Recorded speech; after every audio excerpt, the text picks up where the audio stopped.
I believe in the fact that obviously the people should pay for the music. As they pay for it, they're going to get better quality, everything technically as well as musically.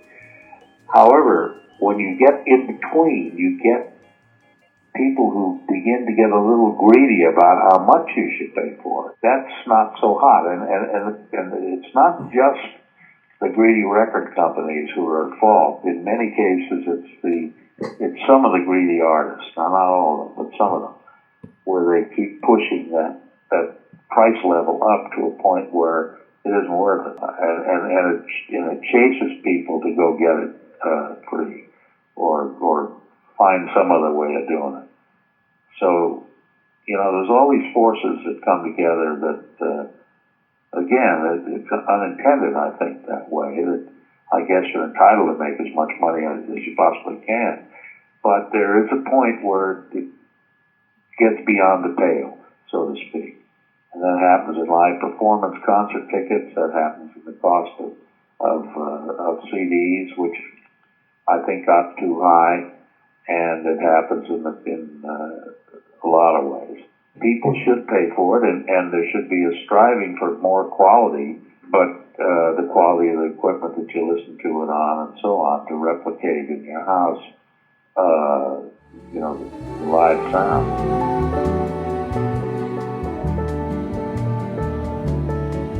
Well, music will always be around. Music itself will never go away. Predicting the future is difficult because somebody or some company or some group or whatever has got to come up, if we're going to have anything left of the physical collectible music, it's got a product that's got to come up that's inexpensive and young people to want to collect. Unfortunately, the trends of collecting are going the wrong way, both in the music business and in the book business. In other words, people who buy a Kindle machine that don't have to buy books anymore. Okay, well, that after a while, if that gets as big as the iPod business, that practically destroys the bookstores of the country, which is not a good thing, necessarily. I think what we have to have is both. I mean, we really need we need the technologies of listening to things and accessing them online inexpensively and whatever. We need that distribution of music free over the radio without having to pay the awful price of bad programming and too much advertising.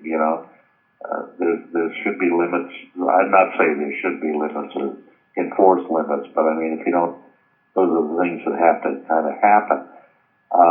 Then there has to come along a product, maybe the same products we have, maybe something different, maybe, or just something better than we have,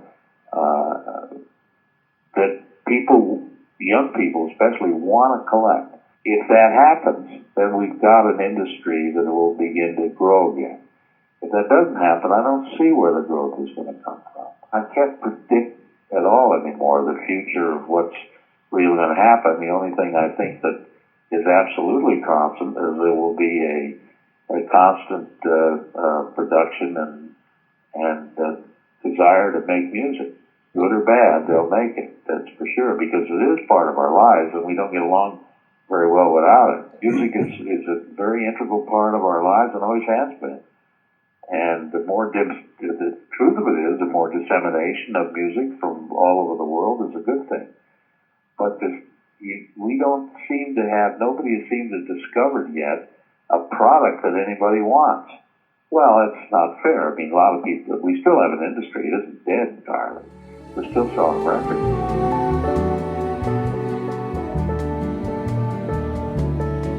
You had to have a record store to do it. Now it's hard to find a record store.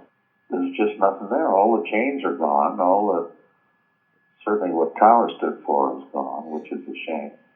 The idea that there isn't a Tower store or any major classical and jazz music store in New York City is which is the real cultural center of America, is terrible.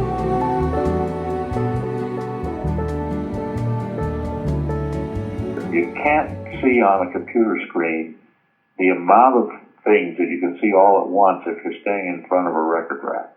You can see 400 or 500 titles, believe it or not, within 3 feet of you. Even though some of that vision is unconscious, and you see it very quickly, that you can't do on a computer screen. Now that's the thing that is lost. When we opened San Francisco in 1968, that was the big discovery we realized, is that the kids that were flowing into San Francisco to hear the music that was being played at the Fillmore and the Avalon and that whole music scene that was so marvelous down there, they wanted to know about the roots of that music. They wanted to know, where in the world did this music come from? And that's what they found out from us.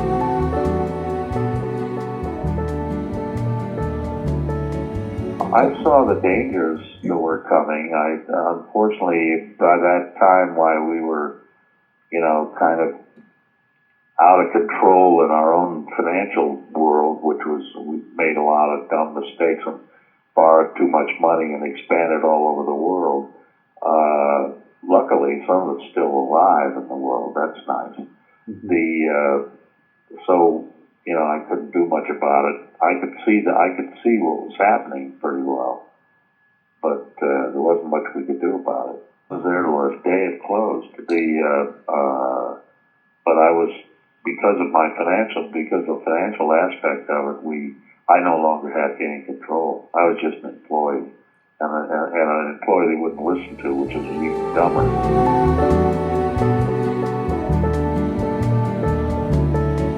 What happened was, when the new owners, which became the bondholders because they took over on a bond on an equity swap, their decision was to bankrupt the company because they couldn't pay the bond interest anymore or whatever. So when the company went into bankruptcy, you have to find what they call a stalking horse bidder. And the only stalking horse bidder was a liquidator who could come up with enough money, because the demand for the money in order to do any of this stuff was from the bank. The bank was going to get all the money.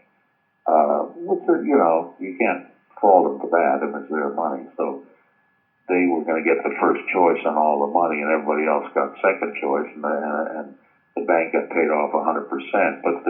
So the bank was calling the shots in a sense. It happened to be CIT Bank, by the way, a bunch of disgusting people. But when it went to an auction, there were only 2 bidders because of the Houlihan Lokey was the company in Los Angeles, the investment banker, who had done a really bad job of finding anybody to buy the company.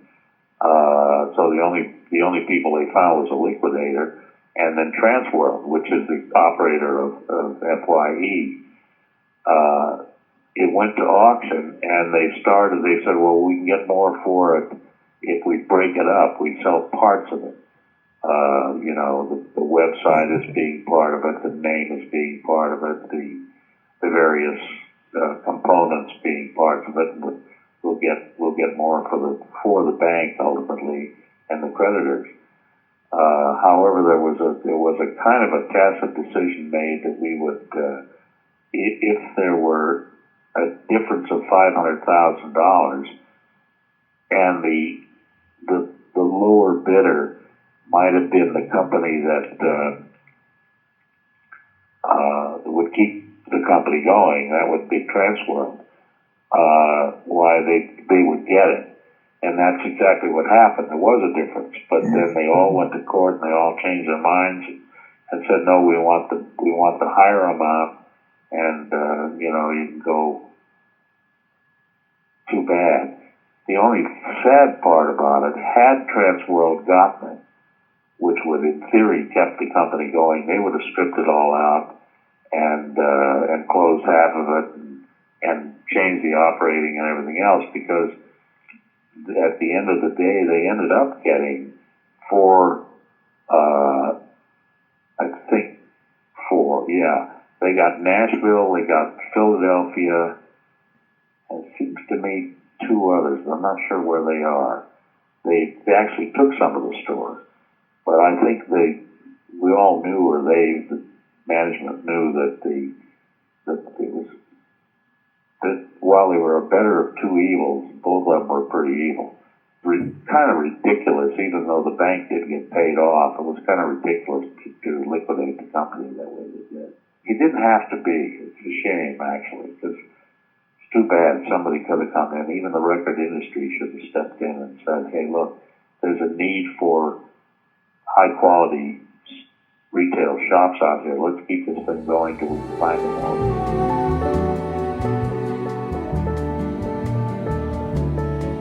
They were very sad, and in general, they were, for the most part, the people that were in business, and we were, don't forget all these people have changed now. There's very few of them around, if any. The people running the big companies and the people within the industry were very distraught and sad. And, we represented, the American company with video and records together was doing, in 1999, was doing over $600 million. We were a big component of what was out there. And we were the only component, even though of the so-called big customers to the industry, that were carrying the catalog. And nobody else was. Certainly not Sam Goody, and which was the largest chain at the time, and certainly not the big boxes that began to get into it.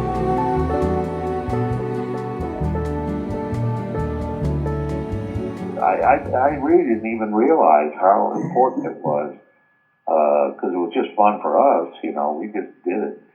I didn't realize how important it was to everybody's lives. It was part of a lot of people's lives, because music was so important to their lives, and we were the purveyors of a lot of different kinds of music. And, we were all having a good time. The industry didn't like it. And, of course, we were symbolic, really, of this. As these stores disappear, and then everybody complains about the overall industry sales going down. Well, if you don't have stores to sell it, it's bound to go down. You got to have doors out there, and there were a lot more doors out there to buy stuff and to make it available than there are today. And what's happening today is that because it's all money and because music for the big boxes was principally a lost leader product. I mean, they sold a lot of it. There's no question about it. But the idea in the beginning, they took it on as a lost leader item, and just cut the price on a few hits and to drive traffic in their stores. And as time goes on and they make less money on music, they lose interest. And that's what's happened, really. They don't carry anything.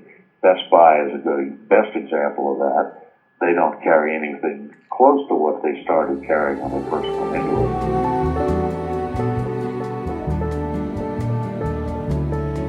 He certainly wrestled all the music companies to the ground, that's for sure. They hate him.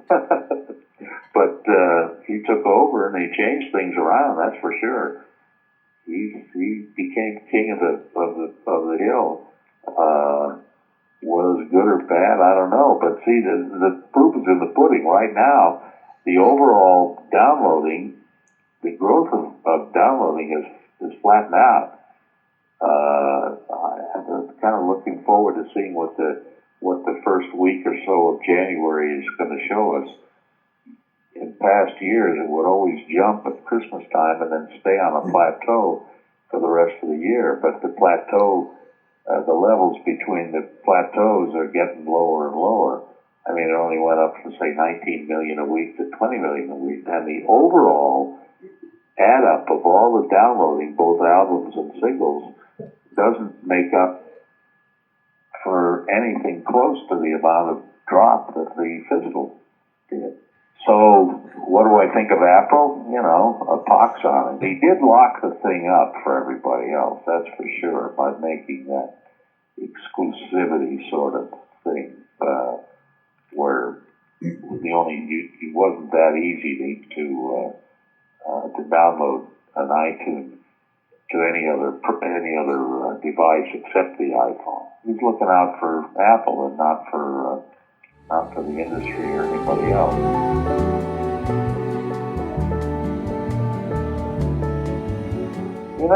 That's an interesting point. There was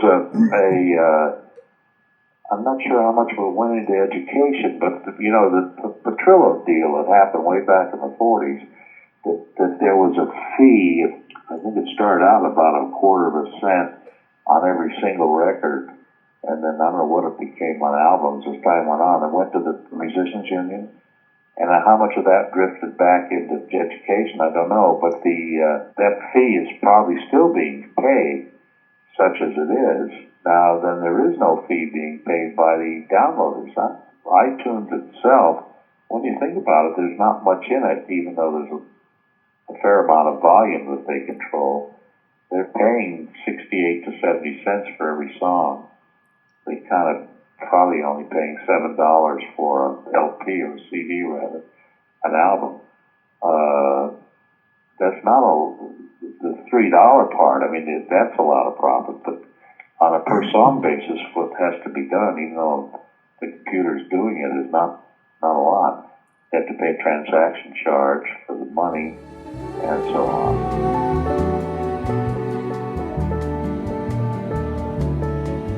We always thought if we could convince people to buy the records, the CDs and so on, and download them themselves, they'd get the download free, in a sense. And you still had your backup. You could still play the CD on a quality player if you cared about it that way. But again, the big thing that made that whole system successful, the whole Apple system successful, was the availability of songs. When the industry took away singles from the physical side of it, in other words, you couldn't buy them at all, no matter what, at any price, and then made the song available for 99 cents, and then didn't come up with any sort of competitive physical version of the same thing, they strangled themselves. They threw the baby out with the bathwater. They really did. Usually successful industries and successful companies listen to their customers. The record industry decided in their own selfish ways that they weren't going to listen, that they knew better, that they knew what they wanted to do, and their customer was, no matter what the customer wanted, they weren't going to get it.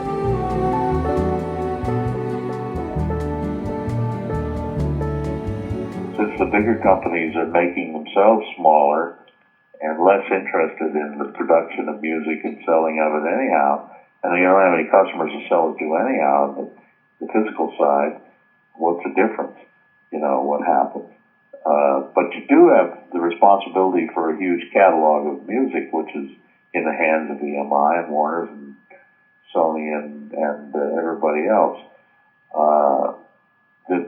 The reality of the way the record business operates today is that it's a big part of it is independent labels and so on, and independent individuals who make good or bad stuff, and it's pretty much distributed, at least, by the majors anyhow. You had Universal that has Fontana and all the other labels that they distribute, and you have B&G that has Red, and you have Sony that has ABA and Ryco.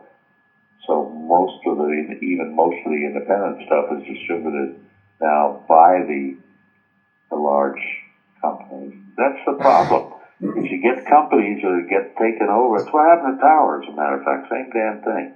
The bondholders put this idiot, Alan Rodriguez is his name, in charge of the company.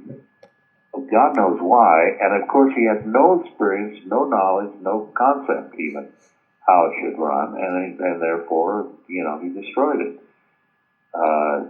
That seems to be a major problem in all kinds of industries all over the place. The banks take over, the banks put in, what they think is good management, but the management doesn't know a damn thing about the industry or the company they're trying to run, and they think they do, but they don't, because they haven't got the background. And as a result, they fail. Once in a great while, somebody will have an affinity for things. They just seem to be good at it. I can name a guy a couple of guys in the music business through the years that became immensely successful. Yet they started out being attorneys. They were lawyers. Clive Davis for one, and they just had it. Maybe their hobby was music. Who knows? But you've got to be good at what you're going. If you're going to run a company, you better be good at the product that company is trying to sell. Believe it or not, there was a guy that got in charge of MCA Records at the time, which was an offshoot of Decca Records, one of the great original companies. They got to be maybe a chief, more or less chief executive of this company, and he made a statement, a classic statement that said, "I never collected records when I was a kid, and I can't imagine why anybody would buy one." And every business, particularly a sensitive sort of entertainment business, has to have the people who run it have got to love it. They can't run it according to business school principles. But I think that applies to everything. I don't care what you make of it, or building or servicing or whatever. You got to really understand the product that you're dealing with.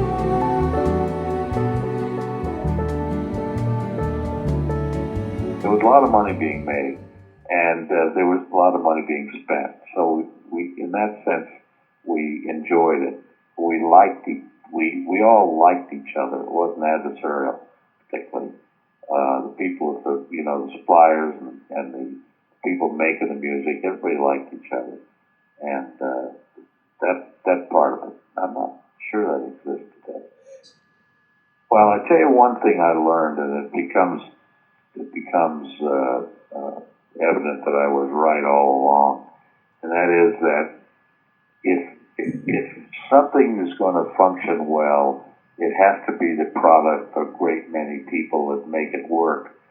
And they don't necessarily make it work as a team, but they make it work because they individually want it to work. They want their own jobs to work. They want their own area of responsibility to work. And if they're allowed to do that, to let their own, to be creative and to be responsible and within their own sphere of influence, whether it's a clerk in a record store, or an A&R guy, or a sales guy, or a promotion guy, or a manager of a records, whatever, the shipping clerk, who knows? Everybody, if they're allowed to do their job and not interfered with, and not tried to be run by the great computer in the sky, they all get along better, and it works. And they progress.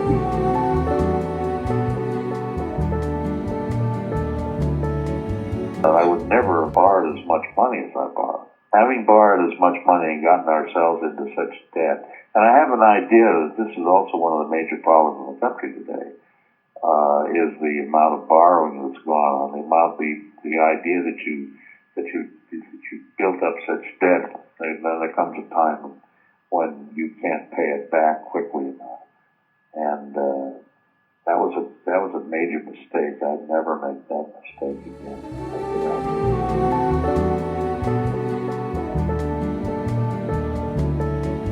They should have been a little more careful of the way they were continually raising prices.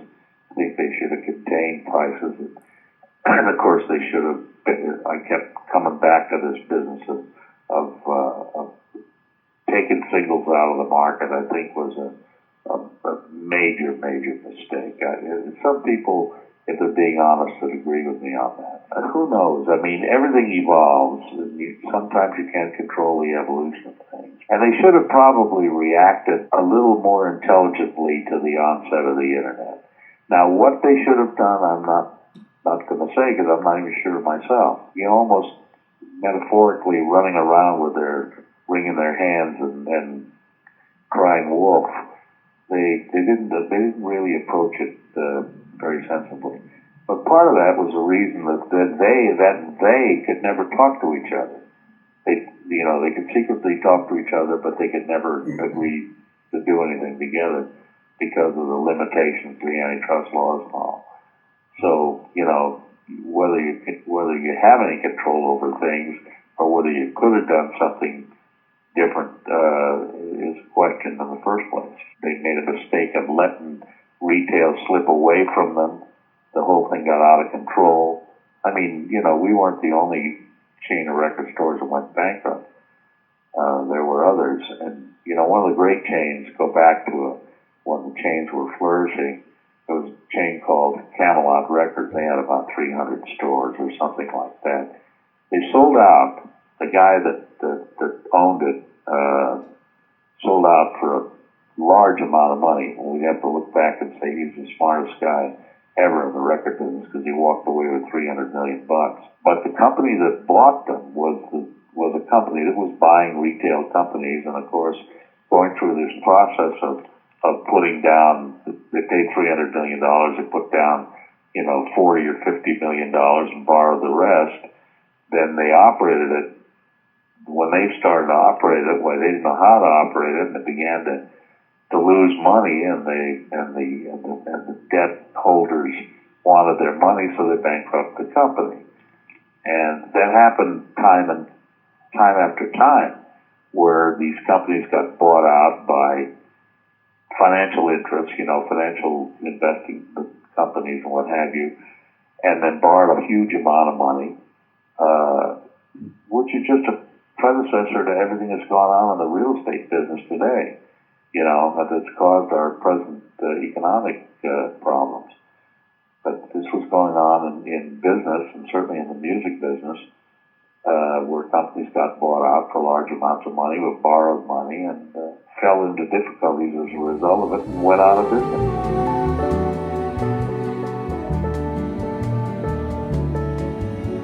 The real core of the whole thing is really the music itself.